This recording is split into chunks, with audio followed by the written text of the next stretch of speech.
जय हिंद दोस्तों। Class 8th NCERT history को कवर कर रहे हैं हम लोग।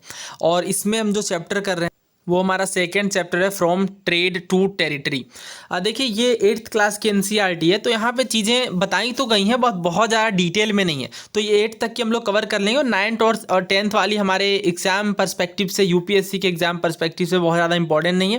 तो हम लोग थीम्स वाली शुरू करेंगे, ठीक है, क्योंकि 6-7 में कुछ ऐसी चीज़ें थी जो फर्दर क्लासेस में नहीं है और जो सिविल सर्विसेज में पूछी गई और बहुत एग्जाम्स में पूछे जा रहे हैं, इसलिए मैंने इसे कवर कर लिया था। इसके बाद जो टॉपिक्स हैं, जैसे मान लीजिए मराठा किंगडम है या कोई और टॉपिक हमने किया, तो ये टॉपिक और भी बुक्स में कवर्ड है काफ़ी डिटेल में, जैसे स्पेक्ट्रम वगैरह हो गए, तो वहाँ से भी हम लोग कवर कर लेते हैं, because it is not enough for our exam, right. तो इसलिए हम लोग इस तरह से पढ़ेंगे, क्योंकि लास्ट में हम लोग प्रीवियस ईयर क्वेश्चन करते हैं और प्रीवियस ईयर क्वेश्चन से हमें एक्जैक्टली पता चल जाएगा कि हमारे सोर्स की लेवल क्या होना चाहिए, कितनी डेप्थ में जा करके हमें पढ़ना है।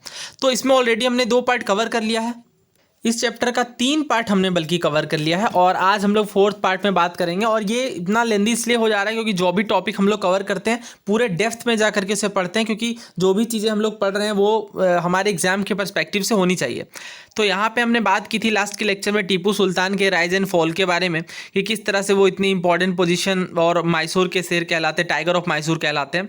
और टाइगर ऑफ मैसूर की हमने पूरी कवर कर ली। इसके बाद आज हम लोग बात करेंगे ब्रिटिशर्स के या ईस्ट इंडिया कंपनी के मराठास के साथ जो टसल्स देखने को मिलते हैं, जो वॉर्स देखने को मिलते हैं। देखिए लेट 18th सेंचुरी में जो कंपनी है वो बाकी पावर जैसे मराठा पावर को भी कर्व और डिस्ट्रॉय करने की कोशिश कर रही थी।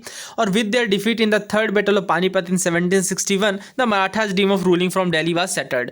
तो हमें पता है कि पानीपत का तीसरा युद्ध हुआ मराठा और अहमद शाह अब्दाली के बीच, राइट, 1761 में। तो इसके बाद जो मराठाओं का ड्रीम था दिल्ली में रूल करने का, वो तो सेटल्ड हो गया। इसके बाद ये अलग अलग स्टेट्स में डिवाइड हो गए। जैसे अगर आप देखें तो सिंधिया, होलकर, गायकवाड़ और भोंसले, ये अलग अलग डायनेस्टीज में डिवाइड हो गए। और जो इनके चीफ्स होते हैं were held together in a confederacy, एक कॉन्फेडरेसी में रहते थे अंडर अ पेशवा। पेशवा का मतलब प्राइम मिनिस्टर होता है, हम लोग देखेंगे further. Who became it's effective military and administrative head, तो ये बेसिकली इफेक्टिव मिलिट्री और एडमिनिस्ट्रेटिव हेड होते हैं पुणे में।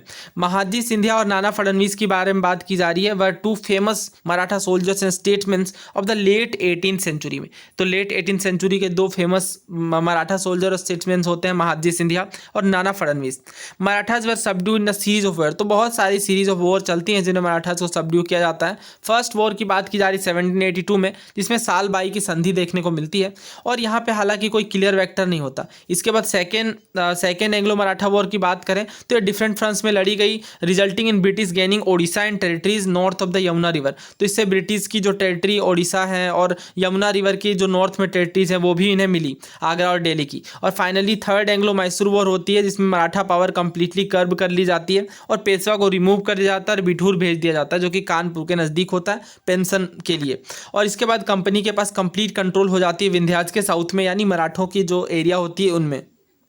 दोस्तों यहाँ पर तो बहुत डिटेल में बात नहीं की गई है, बट इसके अंदर बहुत सारी चीज़ें हमें समझनी है, जैसे फर्स्ट एंग्लो मैसूर वॉर की क्या कंडीशन बनी, कौन सी ट्रीटीज साइन की गई, बहुत बार क्वेश्चन उनसे पूछे जाते हैं। तो अभी तो इसे कवर कर लेते हैं, बट जैसे ही हम लोग हमारी हिस्ट्री की PYQ सीरीज़ होती है उसमें हम लोग इसे कवर कर लेंगे। अदरवाइज फिर क्या होगा ना कि अभी जैसे हम लोग ये पढ़ें, उसके बाद अभी हम लोग स्पेक्ट्रम या किसी और बुक को, रेफरेंस बुक का इस्तेमाल करके फिर उसे पढ़ेंगे। उसके बाद UPSC के द्वारा काफ़ी सारे सवाल पूछे गए, ये टॉपिक आपको पता होगा, बहुत बार एग्जाम्स के अंदर पूछे जाते हैं। तो एक एक वीडियो 2-2 घंटे की बन जाएगी और कोई आउटपुट खास निकल करके आएगा नहीं। तो इसलिए क्या करेंगे, ये चैप्टर और देख लेंगे, कोई एक ऐसा चैप्टर हो जिसमें जो बाकी स्टैंडर्ड बुक्स में ना कवर्ड हो तो उन्हें कर लेंगे। उसके बाद हम लोग थीम्स वाली स्टार्ट कर देंगे, क्योंकि थीम्स वाली से ही क्वेश्चन बनेंगे 99% क्वेश्चन आपके हिस्ट्री के। और जो भी हमारी जो बेसिक एनसीईआरटी है 6 to 10 तक की, वो आगे चल के रिपीटेड हैं। जैसे अगर आप इन्हीं की बात करें तो ये आपको दोबारा देखने को मिल जाएंगे थीम्स वाले में। यहाँ पे 1857 का जो रिवोल्ट है वो दोबारा थीम्स वाले में बहुत डिटेल से कवर किया गया 11th और 12th में, ठीक है। तो हम लोग इस तरीके से करेंगे जो हमारे एग्जाम के पर्सपेक्टिव से फ्रूटफुल हो, राइट। और देखिए जो एनसीईआरटीज वगैरह है वो यूपीएससी के पर्सपेक्टिव से नहीं लिखी गई हैं, लेकिन जो यूपीएससी के पर्सपेक्टिव से किताबें लिखी गई हैं, जैसे स्पेक्ट्रम हो गई, लक्ष्मीकांत हो गई, तो उन्हें इसी तरीके से डिज़ाइन किया गया है जिससे यूपीएससी के लिए काफ़ी ज़्यादा हेल्पफुल हो। तो अभी फिलहाल इसे कर लेते हैं, ये भी बहुत इंपॉर्टेंट है, ये बेस बनाने में आपकी काफ़ी मदद करेगा। तो हमने यहाँ पे बात कर ली। अब नाउ बात करते हैं देखिए पैरामाउंट सी की। तो पैरामाउंट सी का मतलब क्या होता है? पैरामाउंट सी का मतलब होता है सुप्रीमिटी हासिल करना। तो ये क्लियर है ये अर्ली 19 सेंचुरी से कि जो कंपनी है वो एक अग्रेसिव पॉलिसी को अपना रही थी टेरिटोरियल एक्सपेंशन की, यानी ज़्यादा से ज़्यादा टेरिटरीज को एक्सपेंड करने की कोशिश की जा रही थी, ज़्यादा से ज़्यादा क्षेत्रों को, सीमाओं को ब्रिटिश एम्पायर के अंदर शामिल करने का प्रयास किया जा रहा था। लॉर्ड हेस्टिंग्स के अंतर्गत अगर आप देखें तो एक पैरामाउंट सी की पॉलिसी को स्टार्ट किया गया और अब कंपनी जो है वो पैरामाउंट और सुप्रीम अपने आप को क्लेम करना शुरू कर देती है। तो इससे इसके जो पावर की बात की जा रही है, यानी इनका जो पावर है ब्रिटिशर्स का वो ग्रेटर है इंडियन स्टेट्स के मुकाबले, और अपने इंटरेस्ट को प्रोटेक्ट करने के लिए किसी भी एरिया को एनेक्स करना या थ्रेटन करना किसी किंगडम को, ये सारी चीज़ें बहुत कॉमन हो चुकी थी। और इसके बाद अगर आप देखें तो ये जो प्रोसेस चल रहा था वो अनचैलेंज था, यानी कोई भी, जैसे अगर आप एग्जाम्पल की बात करें तो ब्रिटिश जब स्मॉल किंगडम ऑफ किटूर जो कि कर्नाटक में आज की डेट में, उसे एनेक्स करने का प्रयास करते हैं तो Rani Chennamma took to arms and led an anti British resistance movement. तो रानी चन्नामा जो है वो आर्म्स यानी रिवोल्ट करती हैं और एंटी ब्रिटिश रेजिस्टेंस मूवमेंट चलाती हैं, लेकिन 1824 में इन्हें अरेस्ट कर लिया जाता है और 1829 में इनकी प्रिजन में डेथ हो जाती है। बट रायन्ना जो कि एक पुअर चौकीदार हैं किटूर के संगोली में, कैरीड ऑन द रेजिस्टेंस, तो रेजिस्टेंस ये चलाते रहते हैं और पॉपुलर सपोर्ट के बाद ही destroyed many British camps and records, तो बहुत सारे ब्रिटिश कैंप्स को ये बर्बाद करते हैं। He was caught and hang by the Britishers in 1830। You will read more about several cases. तो डेफिनेटली ये जो रेजिस्टेंस है, अगर कोई किंगडम है तो उस किंगडम पर अगर ईस्ट इंडिया कंपनी एनेक्स करने की कोशिश करेगी या अपने में शामिल करने की कोशिश करेगी तो डेफिनेटली यहाँ पे स्टिफ रेजिस्टेंस निकल करके आएगा। तो ये किटूर की महारानी रानी चन्नामा के विषय में आप देख सकते हैं, इनकी स्टैचू है। दोस्तों अगर आप 1830s की सिचुएशन देखें तो ईस्ट इंडिया कंपनी रसिया से वरीड हो जाती है, क्योंकि इन्हें लगता है कि रसिया अपने एशिया के अक्रॉस भी अपने एरिया को एक्सपेंड कर सकती है, ठीक है। और इसी फियर के डर से Britishers now wanted to secure their control over the north west. तो नॉर्थ वेस्ट में जो रीजन है बेसिकली उन्हें भी सिक्योर करने की कोशिश की जाती है, क्योंकि डर होता है ब्रिटिशर्स को कहीं रसिया ना अटैक कर दे। They fought a prolonged war with Afghanistan between 1838 and 1842 and establish indirect company rule there. तो ये क्वेश्चन लगातार 2 बार सीरीज में पूछा गया और भी डिफरेंट एग्जाम में पूछा गया कि बेसिकली नॉर्थ वेस्ट को प्रोटेक्ट करने का प्रयास क्यों किया जा रहा था ब्रिटिशर्स के द्वारा। तो यहाँ पे अगर आप देखें तो अफगानिस्तान से प्रोटेक्ट कर, यहाँ पे जो रसिया है उनके वो भी टेरिटरीज एक्सपेंड कर रहे थे, तो उनके डर से यहाँ पे इसे प्रोटेक्ट किया जा रहा था कि कहीं ये अटैक ना करें। तो एक प्रोलॉन्ग्ड वॉर देखने को मिलता है अफगानिस्तान के साथ। तो यही क्वेश्चन बेसिकली पूछा जाता है कि इसके पीछे का रीजन क्या था, जो अफगानिस्तान में वॉर होता है उसके पीछे का। तो अफगानिस्तान में जो वॉर होता है 1838 से 1842 तक और इनडायरेक्ट कंपनी रूल को स्थापित किया जाता है, इसके पीछे का रीजन ये होता है कि कहीं रसिया अटैक ना करे अफगानिस्तान पर एशियन टेरिटरीज को बढ़ाने के लिए। और यहाँ पे अगर आप इसके बाद देखें तो सिंध को टेकन ओवर कर लिया जाता है 1843 में, और ये नेक्स्ट आते हैं फिर पंजाब। तो इस तरह से एक एक कर करके आप देख सकते हैं टेरिटरीज को एक्सपेंड किया जा रहा है और ब्रिटिशर्स की पैरामाउंट से स्थापित की जा रही है। तो हमने पंजाब की अगर बात करें तो महाराजा रणजीत सिंह होते हैं जो कि कंपनी के साथ युद्ध करते हैं और 1839 में फाइनली इनकी डेथ हो जाती है। तो जो 2 prolonged war were fought with the Sikh kingdom, इसके बाद 2 वॉर यहाँ पे देखने को मिलते हैं सिख किंगडम के साथ, और फाइनली 1849 में पंजाब को एनेक्स कर लिया जाता है। इस क्वेश्चन को देखिए, ये बहुत बार एग्जाम्स के अंदर पूछा गया है। The interest of the British government of India in Afghanistan in the 19th century came about in order to, यानी जो ब्रिटिश गवर्नमेंट का इंटरेस्ट था भारत में अफगानिस्तान को लेकर के 19th सेंचुरी में, ये किस लिए आया? Make use of the natural resources of Afghanistan, यानी अफगानिस्तान के नेचुरल रिसोर्सेज का प्रयोग करना है, इंश्योर करना है कि रशियन एम्पायर का कोई इन्फ्लुएंस ना देखने को मिले अफगानिस्तान में, ब्रिटिश एम्पायर की पहुँच को बढ़ाना है बाकी क्षेत्रों में भी। चौथे में कहा जा रहा है एक मोनोपोली स्थापित करना अफगानिस्तान के मार्केट्स में। तो अभी हमने देखा कि रसिया का इन्फ्लुएंस नहीं फैलने देना चाहती थी ब्रिटिशर्स, और इसलिए यहाँ पे अफगानिस्तान के साथ युद्ध लड़ा जाता है। तो आंसर क्या आएगा? Option B. दोस्तों एंड अगेन मैं आपको बता रहा हूँ कि मराठास के ऊपर काफ़ी सारे क्वेश्चन आए हैं, आपको इस टॉपिक को इग्नोर नहीं करना है। बट हम लोग अलग से PYQ सीरीज में केवल मराठा जो सवाल है वो सारे सवाल एक साथ कवर कर लेंगे, राइट। नाउ देखिए अब हम लोग बात करेंगे यहाँ पे डॉक्ट्राइन ऑफ लैप्स के ऊपर। अगेन ये भी बहुत इंपॉर्टेंट टॉपिक है, सिविल सर्विसेज में बहुत बार इससे क्वेश्चन पूछा गया है, तो इसे अभी हम लोग यहाँ पे कवर कर लेते हैं और प्रीवियस ईयर क्वेश्चन भी कर लेंगे क्योंकि ये बहुत छोटा टॉपिक है।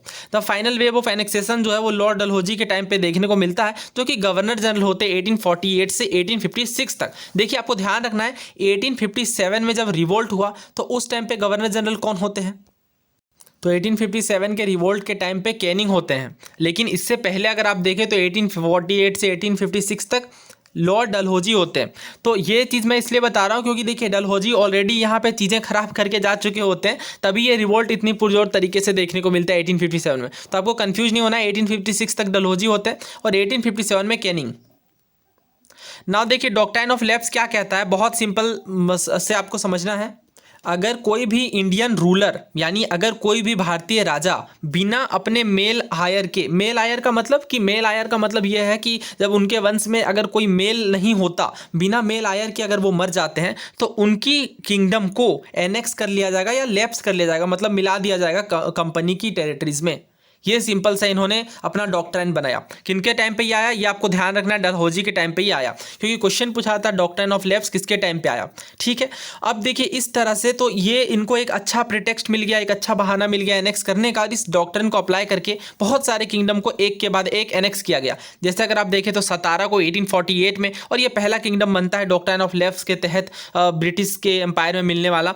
दूसरे में अगर आप देखें तो संबलपुर है, तीसरे में उदयपुर, चौथा नागपुर और उसके बाद झांसी 1854 में। दोस्तों बहुत बार ये क्रोनोलॉजी पूछ ली जाती है कि डॉक्ट्राइन ऑफ लैप्स में क्रोनोलॉजी बताइए प्राइंसली स्टेट्स को किस तरीके से लैप्स किया गया। तो यहाँ पे आप कोई निमोनिक बना सकते हैं, जैसे सतारा है, फिर जैतपुर है, फिर संभलपुर है, फिर उदयपुर देखने को मिलेगा, फिर झांसी, फिर नागपुर। तो यहाँ पे अगर आप इसे अगर ऐसे बनाएं, सारा, जग, संभल गया, जब, उदयपुर और झांसी मिल करके कुछ भी ऐसे करके आप बना लीजिए, बहुत अच्छी निमोनिक यहाँ पे आप बना सकते हैं। तो इसका फायदा ये होगा, स्टार्टिंग वाले वैसे 3 ही पूछते हैं, तो सारा, जग, संभल गया भी अगर आप याद रखें तो यहां से आपका काम बन जाएगा। दोस्तों डॉक्ट्राइन ऑफ लैप्स के तहत तो बहुत सारे स्टेट्स को, बहुत सारे किंगडम्स को मर्ज किया जा रहा था, लेकिन अवध का कंडीशन कुछ और था। 1856 में कंपनी अवध को लेती है, बट यहाँ पे प्रीटेक्स्ट यानी बहाना दिया जाता है मिस गवर्नमेंट का। तो ये देखिए बहुत ह्यूमिलेटिंग बात होती है, और इस वजह से 1857 का रिवोल्ट जब ब्रोकआउट होता है तो अवध एक इंपॉर्टेंट इमरजेंसी सेंटर के रूप में उभरता है। और यहाँ पे अगर आप देखें तो बाय हुक और बाय क्रूक ब्रिटिशर्स एनेक्स करने की कोशिश कर रही है किंगडम्स को। और अभी हम लोग डिटेल में भी समझेंगे कि अवध को किस तरह से मिस गवर्नमेंट के आधार पर लिया गया, क्योंकि इनके पास कोई सॉलिड रीजन नहीं था। क्योंकि ये जिस तरीके से डॉक्ट्राइन ऑफ लैप्स में नियम बना करके चल रहे थे कि अगर कोई मेल आयर होगा तो ही मिस, अगर मेल आयर नहीं होगा तभी यहाँ पे एनेक्स किया जा सकता है या लैप्स किया जा सकता है। बट अवध के केस में ऐसा नहीं था, फिर भी मिस गवर्नमेंट का बहाना देकर के इसे एनेक्स किया गया। दोस्तों ये क्वेश्चन सिविल सर्विसेज में पूछा गया है, प्राइंसली स्टेट्स के बारे में दिया गया और क्रोनोलॉजिकली पूछा जा रहा है, एनेक्स किया गया। तो झांसी, संबलपुर और सतारा है, तो हमने बात की थी सबसे पहले सतारा आता है, फिर जैतपुर की बात की, उसके बाद संबलपुर और सबसे लास्ट में झांसी देखने को मिलता है, राइट। तो आंसर क्या निकल करके आएगा, 3 to 1। तो ऐसे बहुत सारे क्वेश्चन आते हैं, हम लोग एक साथ जब कवर करेंगे तो आपके माइंड में सारी चीज़ें बैठ जाएंगी। तो ये सारे सवाल हम लोग दोबारा लेंगे डेफिनेटली जब हम लोग टॉपिक वाइज करेंगे। तो पूछा जा रहा है the ruler of which one of the following was removed from power on the pretext of miss governance. ये सिविल सर्विसेज का क्वेश्चन, इससे पिछला वाला भी सिविल सर्विसेज का ही था। तो इसका आंसर क्या आएगा, अवध। अभी हमने देखा 1856 में। ये देखिए एनडीए का क्वेश्चन है, पूछा जा रहा है डॉक्ट्राइन ऑफ लैप्स की पॉलिसी का एम क्या था। तो हमें पता है, क्या ये रेबेलियन को कंट्रोल करने के लिए था, क्या ये मिलिट्री स्ट्रेंथ को बढ़ाने के लिए था, क्या ये लैंडलॉर्ड को रेगुलेट करने के लिए था? बिल्कुल नहीं, ये टेरिटोरियल बाउंड्रीज बढ़ाना चाह रही थी ब्रिटिशर ज़्यादा से ज़्यादा, इसलिए इस पॉलिसी को डिवाइज किया गया। नाउ देखिए बात करते हैं एक न्यू एडमिनिस्ट्रेशन के सेटिंग अप की। तो वॉरेन हेस्टिंग जो कि गवर्नर जनरल होते हैं 1773 से 1785 तक, ये बहुत इंपॉर्टेंट एक सिग्निफिकेंट रोल निभाते हैं कंपनी के पावर को एक्सपेंड करने में। और इनके टाइम तक company acquired power not only in Bengal but also in Bombay and Madras. तो बाकी सारे रीजन्स में भी कंपनी अपने पावर को फैला चुकी होती है। और ब्रिटिश टेरिटरीज को ब्रॉडली डिवाइड किया जाता है एडमिनिस्ट्रेटिव यूनिट में, जिन्हें प्रेसिडेंसी कहा जाता है। और इस तरह से 3 प्रेसिडेंसी बनती है, बंगाल, मद्रास और बॉम्बे। मतलब ये बेसिकली इनका एडमिनिस्ट्रेटिव सेंटर होता है जो 3 जगहों से ये रूल करने का प्रयास करते हैं। तो each were ruled by a governor. तो प्रत्येक टेरिटरी में यहाँ पे आपको गवर्नर, प्रत्येक प्रेसिडेंसी में गवर्नर देखने को मिलेगा। और इन एडमिनिस्ट्रेशन का जो सुप्रीम हेड होगा वो गवर्नर जनरल कहलाएगा, राइट। और इस तरह से पहले गवर्नर जनरल कौन बनते हैं, Warren Hastings introduce several administrative reform notably in the sphere of justice. तो जस्टिस यानी न्याय के क्षेत्र में भी बहुत सारे एडमिनिस्ट्रेटिव रिफॉर्म उठाए जाते हैं वॉरेन हेस्टिंग्स के द्वारा। 1772 में एक न्यू सिस्टम ऑफ जस्टिस की शुरुआत की जाती है और प्रत्येक डिस्ट्रिक्ट को 2 कोर्ट्स में डिवाइड किया जाता है। पहला होता है क्रिमिनल कोर्ट और दूसरा होता है सिविल कोर्ट। और जैसा कि ये सिस्टम आप समझ सकते हैं आज भी एग्जिस्ट करता है, क्रिमिनल और सिविल वाला। तो क्रिमिनल कोर्ट को फौजदारी अदालत कहा जाता है और सिविल कोर्ट को दीवानी अदालत। Maulvis and Hindu pandit interpreted Indian laws for the European district collector who presided over civil court. तो यहाँ पे मौलवी और हिंदू पंडित दोनों इंटरप्रेट करते हैं इंडियन लॉज को यूरोपियन डिस्ट्रिक्ट कलेक्टर के सामने, और इस तरह से यहाँ पे जस्टिस का सिस्टम देखने को मिलता है। Criminal court were still under a qazi and a mufti but under the supervision of the collectors. तो यहाँ पे आप पढ़ सकते हैं काजी और मुफ्ती का क्या अर्थ है। काजी का मतलब जज होता है और मुफ्ती का मतलब एक ऐसे jurist of the Muslim community responsible for expounding the law that the qazi would administer. तो ये बेसिकली लॉ को एक्सपाउंड करने में मुफ्ती का कार्य करते हैं। एक प्रिंसिपल फिगर इंडियन डिस्ट्रिक्ट में कलेक्टर का होता है। इनका मेन काम जैसा कि नाम से स्पष्ट है कलेक्टर, तो ये रेवेन्यू कलेक्ट करने का काम करते हैं और टैक्सेस और लॉ एंड ऑर्डर अपने डिस्ट्रिक्ट में मेंटेन करने का काम करते हैं जजेस और पुलिस ऑफिसर यानी दरोगाज की हेल्प से। अगर ईस्ट इंडिया कंपनी की आर्मी की बात करें तो कॉलोनियल रूल के कारण बहुत सारे न्यू आइडियाज़ ऑफ एडमिनिस्ट्रेशन और रिफॉर्म देखने को मिलते हैं, और इनकी पावर तो मेनली मिलिट्री स्ट्रेंथ पर ही लाई करती है डेफिनेटली। और मुगल आर्मी हमें पता है, जैसा कि मैंने इस पर बात भी की है बहुत डिटेल में जाट और सावर के विषय में। तो देखिए सावर जो है वो ट्रेंड सोल्जर होते थे हॉर्स बैक में, और इन्फेंट्री यानी पैदल सोल्जर यानी फुट सोल्जर्स भी देखने को मिलते थे। इन्हें आर्चरी की भी ट्रेनिंग दी जाती थी जिसे तीरंदाजी कहते हैं, और स्वॉर्ड यानी जो तलवारबाजी है इन चीज़ों में भी इन्हें निपुण किया जाता था। तो दोस्तों यहाँ से कंक्लूजन ये निकल करके आता है कि East India Company was transform from a trading company to a territorial colonial power. तो इस तरह से हमने देखा कि किस तरह से ये ट्रेनिंग से धीरे धीरे कॉलोनियल पावर में पहुंचती है। डिफरेंट तरह के मेजर लिए जाते हैं, डॉक्ट्राइन ऑफ लैप्स और भी विभिन्न तरह के मेथड्स का प्रयोग किया जाता है। और 1857 तक अगर आप देखें तो company came to exercise direct rule over 63% of the territory and 78% of the population. तो बहुत बड़े एरिया में यहाँ पे डायरेक्ट रूल स्थापित कर दिया जाता है कंपनी के द्वारा, और इस तरह से ईस्ट इंडिया कंपनी के पास वर्चुअली आप कह सकते हैं कि पूरा का पूरा इंडिया इनके कंट्रोल में होता है, क्योंकि ये बहुत बड़ा परसेंटेज आप देख सकते हैं। तो दोस्तों यहाँ पे हमारा ये चैप्टर एंड होता है। उम्मीद है आपको ये वीडियो पसंद आई होगी, बहुत कुछ सीखने को मिला होगा। और इसी तरह से हम लोग जो प्रीवियस ईयर क्वेश्चन की सीरीज़ है उनमें इन सारे सवालों को, इन सारे कॉन्सेप्ट्स को दोबारा रिवाइज कर लेंगे, क्योंकि यूपीएससी के प्रीवियस ईयर क्वेश्चन करने के बाद आपको अच्छे से चीज़ें क्रिस्टल क्लियर हो जाएंगी। धन्यवाद।